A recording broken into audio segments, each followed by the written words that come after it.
kita sekarang adalah validitas dan reliabilitas instrumen. Sebelum terlalu jauh kita membahas tentang validitas dan reliabilitas, terlebih dahulu kita arahkan pemahaman kita terhadap apa yang sering disebut dengan penelitian valid dan instrumen valid.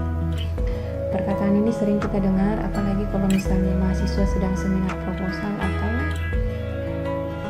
sidang skripsi. Dosen sering bertanya, bagaimana penelitianmu ini, validnya ini?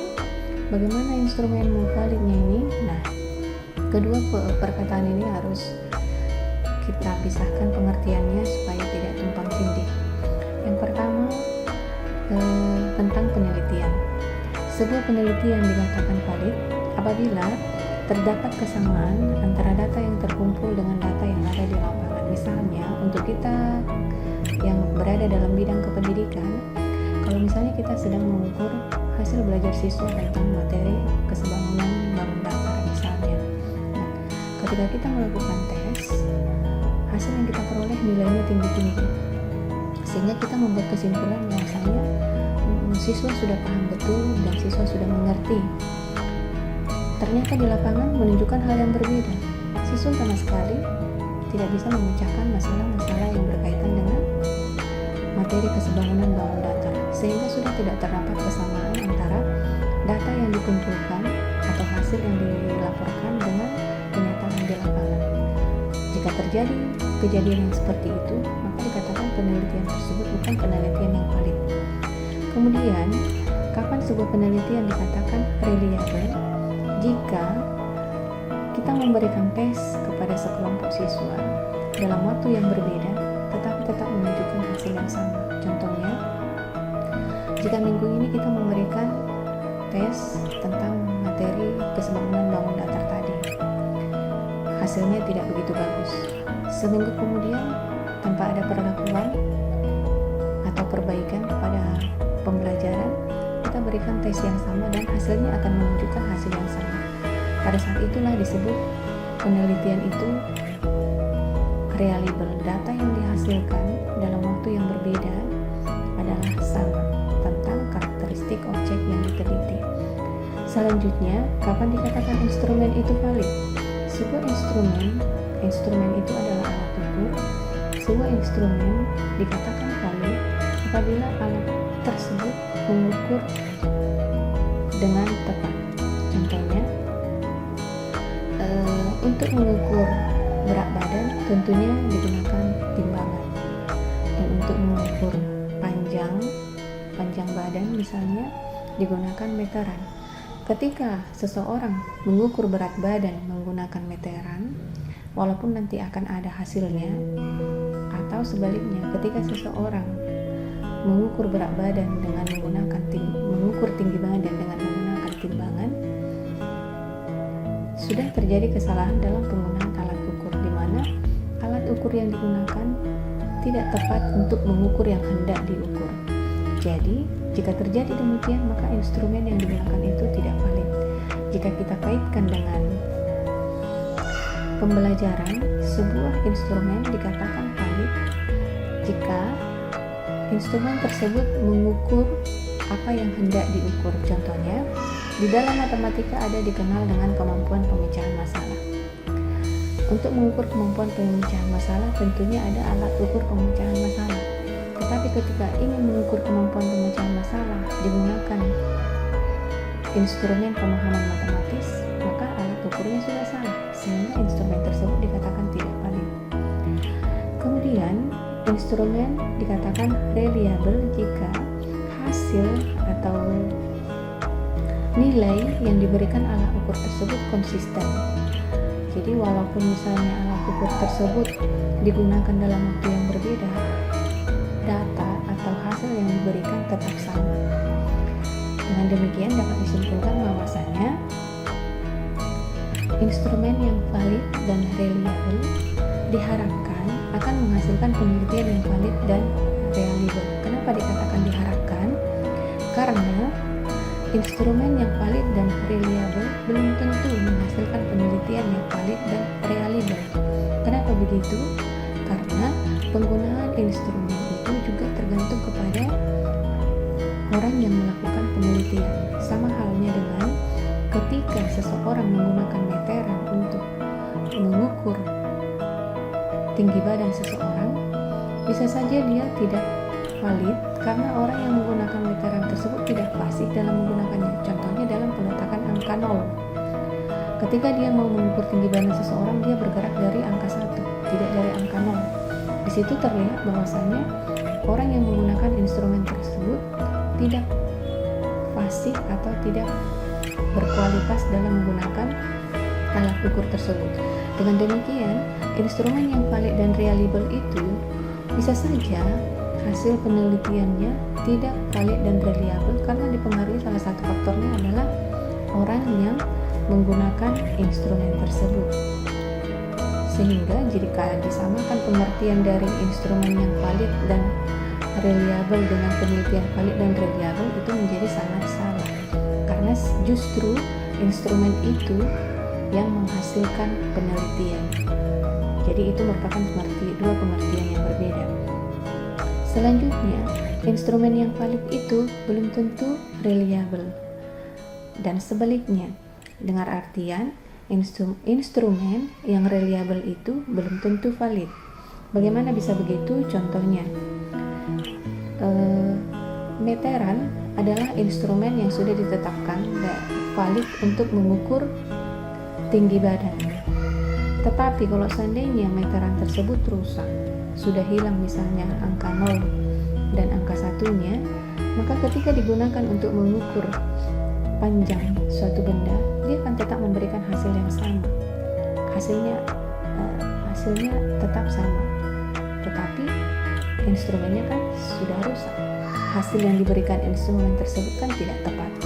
Kemudian kalau dikatakan misalnya reliable tetapi tidak valid, contohnya orang tukang jualan sering bilang sayurnya manis, buahnya manis. Kemana-mana dia selalu menyatakan bahwa buah tersebut manis, tetapi belum tentu buah tersebut memang betul-betul manis. Belum ada yang menguji manisnya buah tersebut. Jadi karena instrumen yang valid belum tentu reliable, demikian juga instrumen yang reliable belum tentu valid, sehingga uji keduanya sangat diperlukan. Artinya, ketika melakukan penelitian, uji instrumen itu sangat penting diuji validitas dan reliabilitasnya. Nah, bagaimanakah instrumen yang baik? Instrumen yang baik itu adalah instrumen yang valid dan instrumen yang reliable. Bagaimana dikatakan instrumen tersebut valid? Apabila sudah Ibu jelaskan tadi bahwasanya instrumen yang valid itu kalau alat ukurnya mengukur apa yang hendak diukur, artinya alat ukurnya tepat.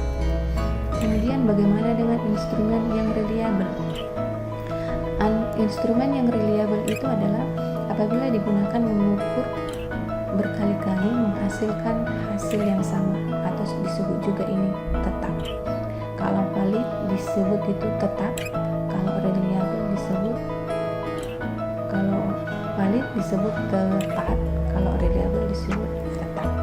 Nah, bagaimana pula itu yang disebut dengan validitas? Validitas itu ada dua, validitas internal atau rasional dan validitas eksternal atau empiris. Yang disebut dengan validitas internal ini atau rasional ini adalah instrumen tersebut dibangun berdasarkan tinjauan teori yang sudah ada. Secara rasionya, secara logikanya, dia dibangun berdasarkan teori-teori yang sudah berkembang, yang sudah ada sebelumnya. Nah, validitas eksternal ini adalah instrumen tersebut dibangun berdasarkan kenyataan yang ada di lapangan. Contohnya misalnya untuk mengukur kualitas pembelajaran. Tentunya cara mengukur kualitas pembelajaran itu ada bermacam-macam, bisa dilihat dari efektivitas dan validitas. Nah, ada sekolah tertentu yang mengukur kualitas pembelajaran itu dengan indikator-indikator yang lebih terperinci, yang berbeda misalnya dengan indikator yang saya sebutkan sebelumnya, yaitu efektivitas dan validitas. Untuk itu, suatu pembelajaran yang berkualitas itu harus ditinjau lagi dari segi yang ditetapkan di lapangan tersebut dan dikombinasikan dengan tinjauan secara teoritis tersebut. Nah, validitas internal yang secara rasional ini dibangun terdiri atas dua bagian, yaitu validitas konstruk atau validitas bangun dan content validity atau validitas isi. Validitas bangun inilah yang disebut tadi dibangun berdasarkan teori-teori yang relevan dengan indikator yang akan diukur. Misalnya kalau kita akan mengukur kemampuan pemecahan masalah, kita akan mencari teori-teori yang relevan dengan pemecahan masalah, kemudian kita akan menyusun instrumen yang bertujuan untuk mengukur kemampuan pemecahan masalah. Kemudian content validity ini disusun berdasarkan rancangan atau program yang telah ada. Misalnya kalau di dalam dunia pendidikan, validitas isi ini adalah melihat apakah isi dari instrumen yang disusun itu sesuai dengan isi yang diajarkan. Contohnya ketika kita akan mengajarkan, kita akan menguji kemampuan siswa dalam kesebangunan bangun data, tentunya kita akan membuat tes kesebangunan bangun data, bukan tes persamaan kuadrat. Sehingga kalau di sini tadi yang diuji adalah validitas dari indikator yang akan diuji, kalau di sini isi dari indikator yang akan diuji. Nah, siapa yang berhak untuk memvalidkan instrumen yang kita bangun itu secara bangun atau secara konstruk adalah konsultasi dengan ahli yang sudah menguasai bidang instrumen yang kita kembangkan tersebut. Nah, kemudian siapa yang berhak untuk memvalidasi isi dari instrumen yang kita bangun? Sama halnya ini juga konsultasi dengan ahli. Setelah kita membangun instrumen secara teoritis, maka kita akan mengujinya secara empiris di lapangan. Ketika kita menguji secara empiris di lapangan, itulah yang disebut dengan validasi eksternal tadi. Kita menguji cobanya di lapangan. Hasil uji coba tersebut kita katakan instrumen tersebut valid atau tidak setelah melalui analisis faktor atau analisis korelasi yang sudah kita bahas di mata kuliah evaluasi hasil belajar. Namun jika perlu boleh kita perjelas lagi nantinya. Kemudian, kapan instrumen itu dikatakan reliable? Instrumen itu dikatakan reliable ketika dia stabil, dia tetap. Ketika kita tes berulang-ulang kepada kelompok yang sama, dia tetap memberikan hasil yang sama, stabil, tetap. Kemudian bisa juga dengan ekuivalen. Kita menguji reliabilitas dari sebuah instrumen itu dengan metode ekuivalen, yaitu kita membangun dua instrumen yang sama, yang indikatornya sama, kita teks dengan objek yang berbeda dan dalam waktu yang sama, tetapi dia akan memberikan hasil yang sama. Pada saat itulah instrumen tersebut dikatakan reliable, dan pada saat tetap, pada saat ekuivalen, atau pada saat gabungan keduanya. Sehingga pada saat gabungan keduanya ini nanti akan dihasilkan dua atau lebih instrumen dengan indikator yang sama dan dilakukan berulang-ulang sehingga dihasilkan hasil yang tetap. Dengan demikian dia disebut reliable. Nah, ketika sudah diuji coba, atau ada juga yang dengan melalui cara internal konsistensi, yaitu tes tersebut diuji terhadap satu objek sebanyak satu kali. Hasil dari objeknya itu tersebut diolah dengan menggunakan rumus statistik, dengan uji statistik. Jadi, kapan kita akan menguji instrumen yang baik itu? Kapan kita akan memperoleh instrumen yang baik itu? Ketika kita telah menguji validitas dan reliabilitasnya.